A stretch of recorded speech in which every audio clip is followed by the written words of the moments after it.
Welcome to the long-awaited second installment of the Swag Minutes. Today, on the Swag Minutes, we will be discussing a relatively difficult subject, the Alaskan Native Peoples and the struggles that they face today, socially, environmentally, and culturally. Today, I have guest speaker Raylan Griffiths, a member of the Alutiiq-Sugpiaq. Hey, it's Ray. How are you doing today, Ray? I'm doing pretty good. How are you doing?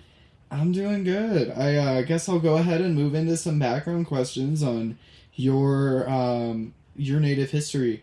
So, what is your background in regards to being Alaska Native? So, I'm born and raised in Alaska. I'm a member of the Alutiiq-Sugpiaq tribe. I was adopted at birth by two loving parents and moved down to New Mexico spring of last year. Well, that's so exciting. Welcome to New Mexico. Thank you. So growing up, did you have much of a connection to your Alaskan Native ancestry? No, actually, I didn't have much connection from being adopted at birth. It wasn't until 2021 when I took a DNA test, and that was the start of some of the answers about my birth family and heritage culture that I was very blessed to finally get some answers. Well, that's great to hear. I'm glad you're kind of, reconnecting with your Alaskan Native culture in that way. That's really exciting for you. So what do you think are some struggles that Alaskan Natives face today? So, like I said, I was adopted at birth. Unfortunately, my birth mom and dad were victims of substance abuse, which is a very common issue in Alaska, especially the remote Alaska Native communities. I would say the drug and alcohol abuse in Alaska communities are one of the major struggles they are facing today. Yeah, and not just in Alaskan Native cultures and Native cultures across the U.S. There's, a very difficult relationship with alcohol and various substance abuse issues. I'm really sorry to hear about, your parents. That's really hard for someone to go through. What brought you to New Mexico? I was not in the best environment back home in Alaska for my mental and well-being, so I made the decision to move to New Mexico where I had family support. Back home, I didn't have the family support. And then fall of last year, I enrolled into community college, and I am pursuing my Allied Health Associate's degree. That sounds great. I'm so happy that you're finding so much success down here in New Mexico. How did you feel about, leaving your home state and the state your peoples have lived in for millennia? Honestly, I knew it was the best decision for me in order to be happy, even though Alaska will always be home and whatnot. I know I have a lot of cousins and birth family members that are still back there. A lot of them I haven't met, but I do kind of keep a connection with them. That's good. I'm glad you're keeping the connection even though there is quite a distance, and you made that really brave decision for your mental health and your physical well-being. So as we move further into the 21st century, another challenge has significantly impacted these Alaskan Native communities. Climate change has significantly impacted remote Alaskan Native communities and their ancestral lands. So I have a few questions regarding that for the swag minutes. Um, so Ray, have you heard about the impact climate change has had on these remote Native Alaskan communities? Yes, climate change has had an impact on remote Alaska communities as climate change has impacted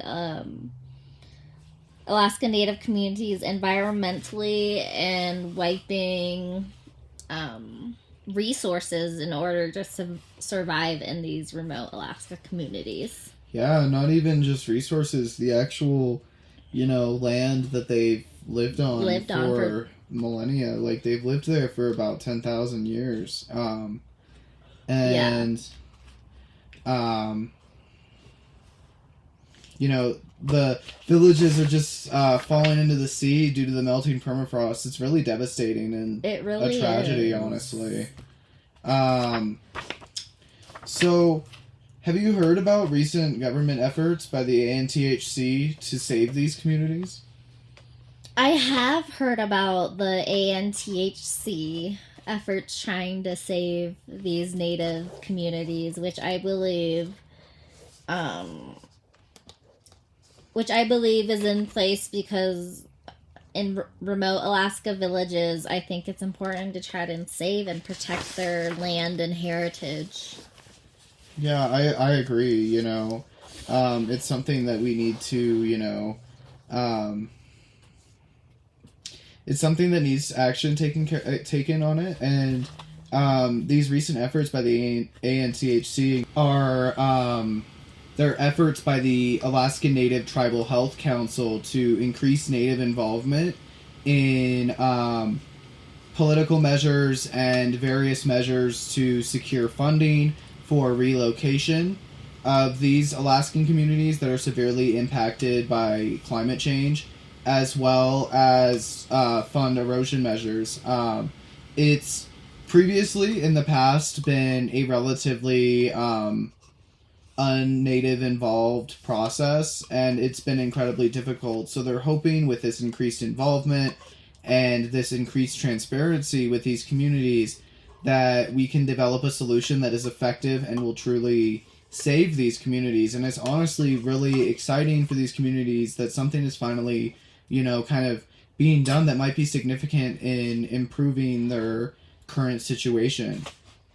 So, I know that funding has been difficult for these communities to gather just due to the general poverty of these communities. A lot of them live below the poverty line, and then the relative difficulty with the Alaskan government and the federal government to secure funding for these communities. What are your thoughts on the relative difficulty of securing financial aid to fund relocation and erosion prevention measures for these communities?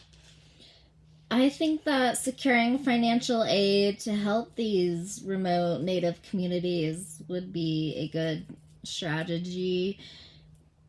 And I hope it's more successful than the past previous efforts due to the increase in Native involvement. Yeah, I hope so too. The new plan that's been proposed by the Alaska Native Tribal Health Council is pretty exciting in securing funding for these communities and whatnot. So what do you think the best course of action would be to protect these Native communities in the future? I think that definitely securing the funding to help with the housing and other expenses that these remote Alaska communities face.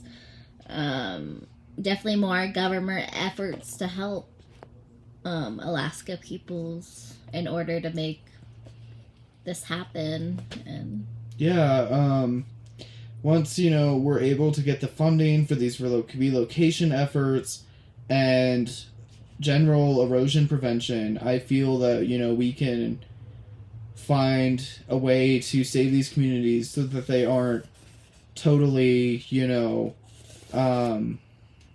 forced to leave their ancestral lands due to the devastating impacts of climate change. But unfortunately, Ray, that is all the time that we have for the Swag Minutes today. Thank you so much for coming on here and discussing the challenges that Alaskan Natives face today, socially, environmentally, and culturally in the modern age.